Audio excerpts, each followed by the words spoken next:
Golly willikers.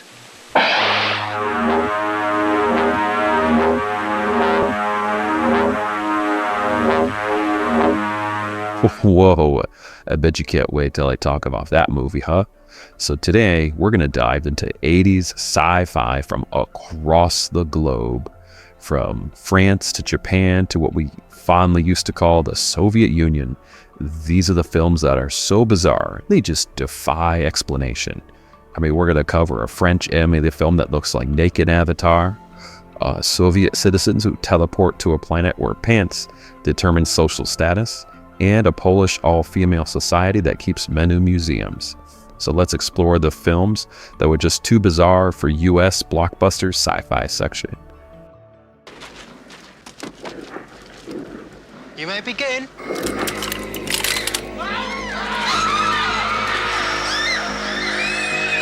So starting relatively tame, we have a post-apocalyptic Western starring Bruce Dern fighting a water-stealing colt in the desert. And if you think that sounds normal, wait until you see their leader using interpretive dance to explain his evil plans. So you've got a post-apocalyptic bikers who apparently raid a community theater costume department, and a cult that seems more interested in choreography than conquest. And, Bruce Dern looks like he showed up to the wrong movie, but he decided to stick around anyways.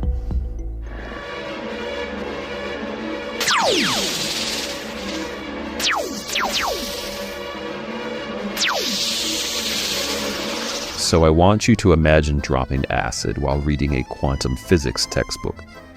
And that's just the first 5 minutes of this movie. This French animated film has time travel paradoxes so complex, they give Doc Brown a migraine. I mean, there's an army of metallic clones led by a giant evil brain, warriors riding ostrich-peacock hybrids, and this hero who has to defeat enemies that are actually himself from, different timelines. The animation looks like Salvador Dali designed a Saturday morning cartoon, right? Plus, everything looks like it was designed by someone who only saw normal objects described in poetry.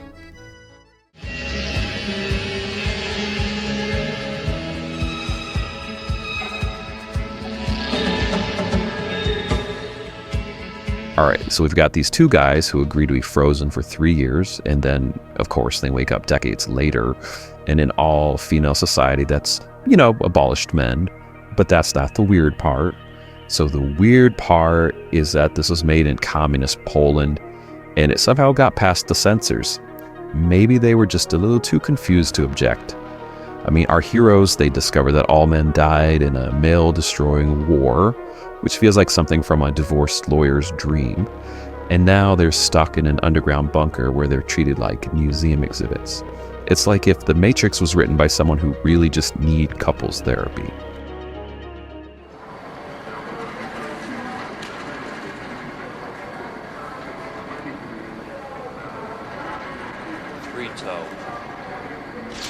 Alright, so we've got a mute black alien with 3 toes who lands in Harlem while being chased by a white alien bounty hunter dressed like Mormon missionaries trying to cosplay Will Smith from Men in Black. And somehow this is the most normal thing that happens in the movie.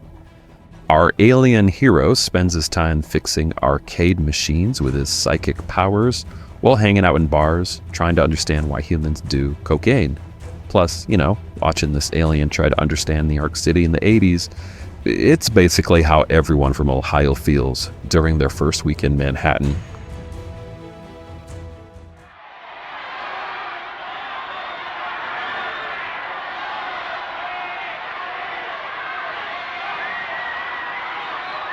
This Japanese cyberpunk movie is what you would get if Blade Runner was made by Disney.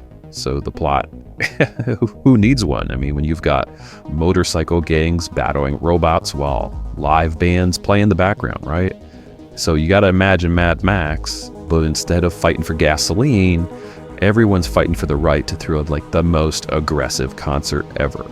The whole thing feels like someone filmed a riot at a Tokyo Hot Topic during a power surge.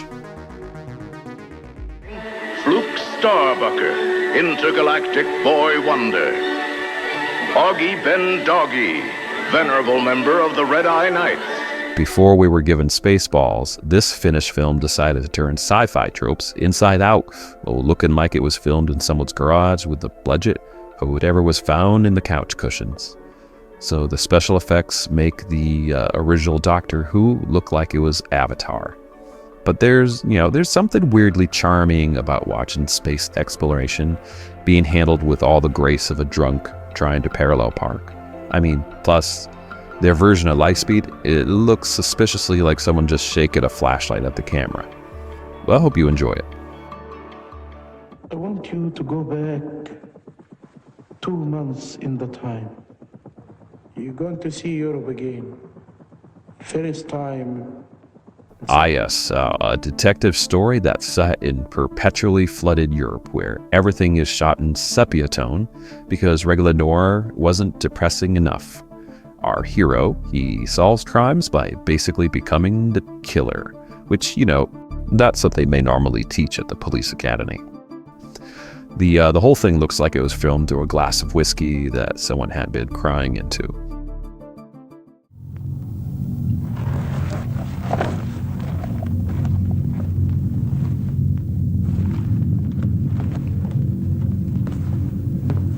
You just gotta leave it to the Soviets to make a post-apocalyptic movie where instead of fighting mutants, survivors sit in bunkers debating philosophy. The whole thing is so Russian, it hurts.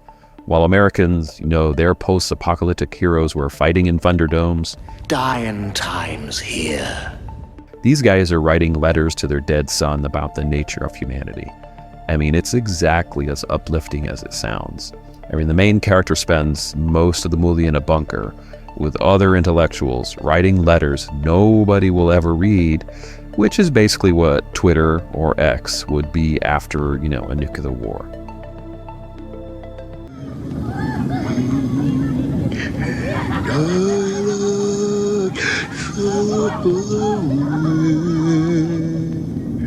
And here we have some more Soviet cheerfulness for you. So I want you to picture a world covered in toxic waste, where our hero decides the best course of action is to, visit a museum. Because apparently when the world ends, cultural appreciation becomes an extreme sport. The museum is underwater and can only be reached during low tide, which of course only happens, once a year. So our guy has to wade through toxic waste while being followed by mutants who look like they were designed by a surrealist taxidermist. It's like if someone made the museum, but everyone was clinically depressed.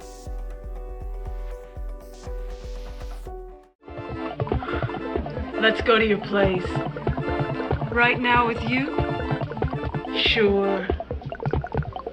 Okay, let's go. This 80s classic involves invisible aliens who come to Earth to get high off the endorphins released during, orgasms and heroin use. So they decide that the best place to do this is, New York fashion scene. Because apparently even aliens know where to party. Our protagonist is played by the same actress, playing both a female fashion model and her male stalker, while dealing with invisible aliens who basically turn sex into a death sentence. The whole thing looks like MTV's Nervous Breakdown, and the fashion makes Lady Gaga look conservative.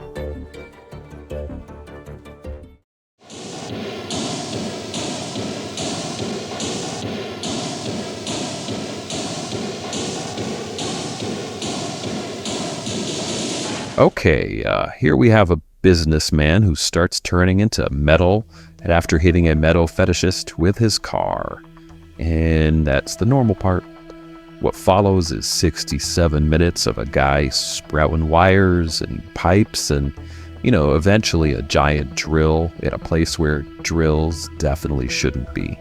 The body horror is so intense, it makes The Fly look like a makeover show. Plus, there's a scene where a drill, that'll make you never look at power tools the same way again.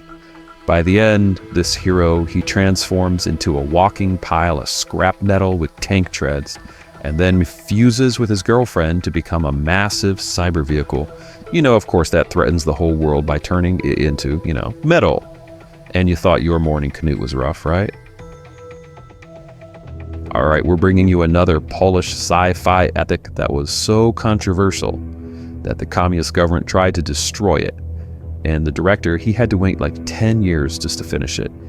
The plot follows these astronauts who are starting a new civilization on another planet where their descendants end up wearing costumes that look like someone raided a chicken coop and, I don't know, like a hardware store. There is this messiah figure who shows up in a motorcycle helmet, and really just ceremonies that look like Burning Man on a really bad acid trip. Cool! Человек. Cool! Cool. Our number one spot goes to the Soviets, who win the Weird Olympics with this one. We have two Russians who accidentally teleport to a desert planet where social status is determined by, of course, the color of your pants. And the entire language consists of just two words. Ku and Q. Yes, yeah, Q. Cool. Except for Esalops, which means police, but it's just police spelled backwards, because apparently even alien languages can be lazy.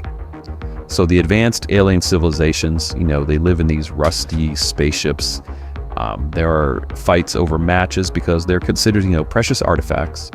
And there's this social system so complex it makes like high school cliques look straightforward. I mean, the whole thing is basically what would happen if Monty Python wrote Dune with just lots and lots of vodka. The best part, this was actually released to the general public. So while American audiences were watching E.T. Phone Home, Soviet citizens were watching this and probably wondering if their water supply had been spiked or something. So there you have it, Vault Dwellers. 13 films that prove that sometimes the strangest trips, they don't even require drugs. Just a movie ticket and a high tolerance for confusion. So this was Dan. Just try to remind you that in the 80s, sci-fi wasn't about special effects. It was not making your audience question their grip on reality. So stay radical and remember to check your pants color before teleporting.